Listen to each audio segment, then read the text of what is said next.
Let's see, I think I can do a little bit more on the study for the floating avo. And I'm kind of free-forming at this point, so hopefully you can track along. If not, you can email me or just check out the earlier videos. But I'm gonna just on this first one, I'm going to just do a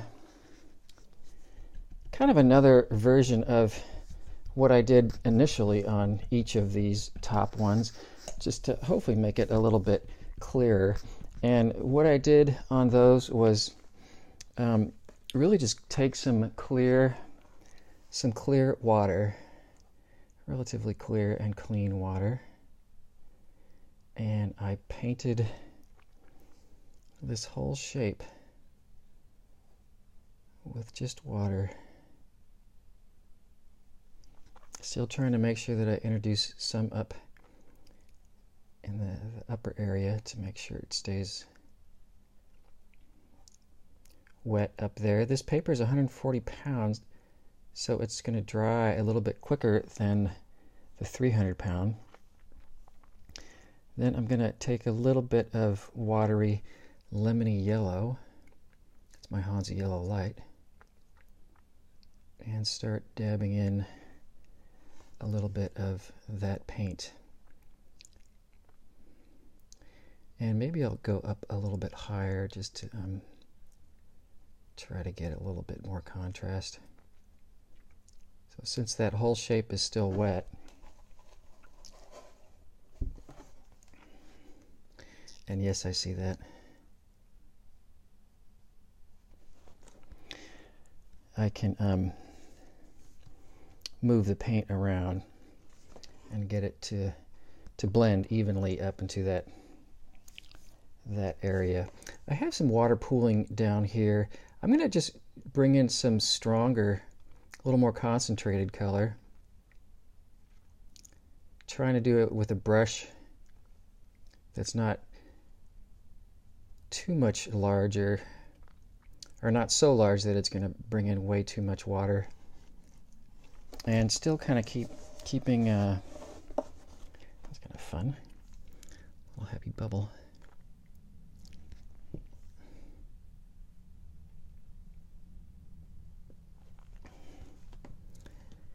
I'm not sure what I was saying, but keeping,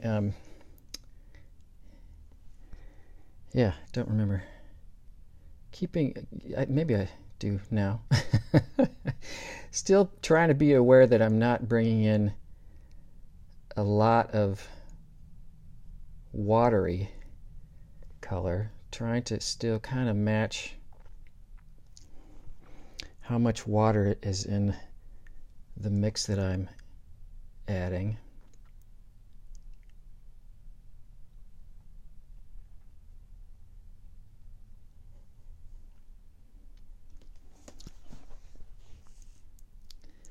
So that's the idea for that one. I'll do a similar thing on the third one. I might make some even stronger decisions. And in fact, yeah, I think I will. Look at me free-forming. So as hopefully you can see that this, you can certainly build up this way, starting with clear water. The other thing I could do is just, you know, depending on what color I want my shape to be, I could start with what my lighter value color paint for whatever shape. My lighter value over here was indeed so light that it was clear water. But I can, in a similar fashion, I can just start with doing a flat wash of, instead of water, a flat wash of my lighter value color, like I said a couple minutes ago. Just kind of trying to go quickly here, and then I can, I'm going to mix in way too much. Let's see. That was cobalt teal, and I mixed that in with my Hansa yellow light, which was fun, and sort of dabbing it in a similar fashion. Over here I did water and then yellow, but for this last one I'm dabbing in some green. There is an annoying hair there. I won't.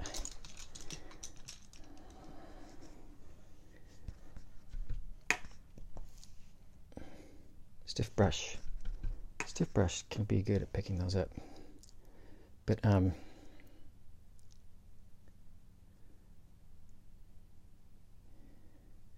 just being a little bit more aggressive as far as the color changing, and I'm going to kind of shift it around,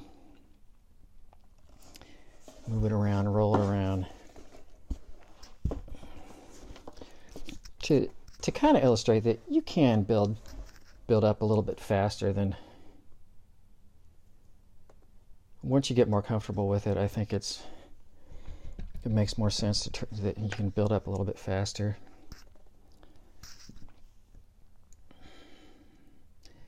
And if my shape is still wet, I can sort of think to myself, you know, I'm not loving that transition, and I can squeeze in, drop in some of the yellowy color back in the area where that started, and then just kind of continue with the tilt-a-whirl fun, which I hope is on camera. And just kind of do this back and forth. If it's sometimes there's a little too much green and dark, and I put a little bit, squeeze in some of the lighter color, kind of like I do with water when I'm trying to shift things around.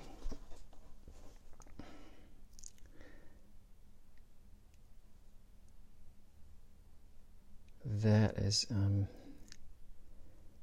some color down there. That's kind of a mix of both.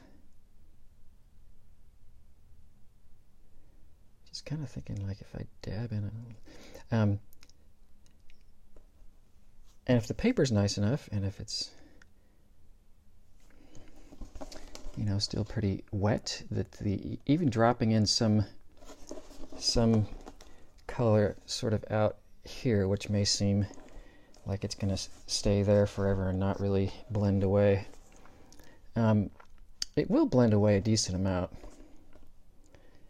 and if it's bugging me that much, I can bring in some other color like that, and if that's still bugging me, I could bring in a little bit more of the yellow and do that. That was kind of fun. Let me see what happens if I do that. I'm just dabbing in a little bit of yellow and trying to push the green back a little bit. Oh, since I'm here and being greedy, here's a little bit of the mixing in of the phthalo green blue shade. I sort of joke greedy because normally I would let that shape dry and let all those colors kind of blend and dry and be happy, so that I actually kind of knew where things were going.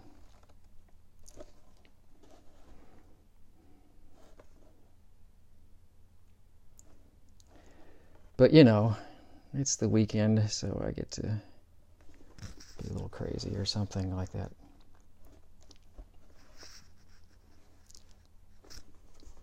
Yeah, I don't know. I'm going to see how this dries.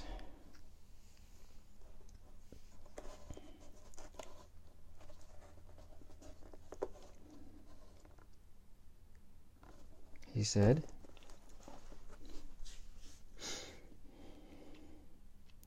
It's going to be kind of cool. It's not going to be very consistent, but that's okay.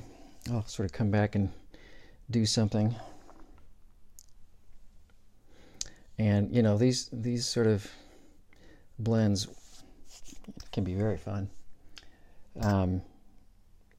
Anyways, I think I'll pause the video there and maybe come back and do something more on these guys, the pits, and maybe something here on the bottles.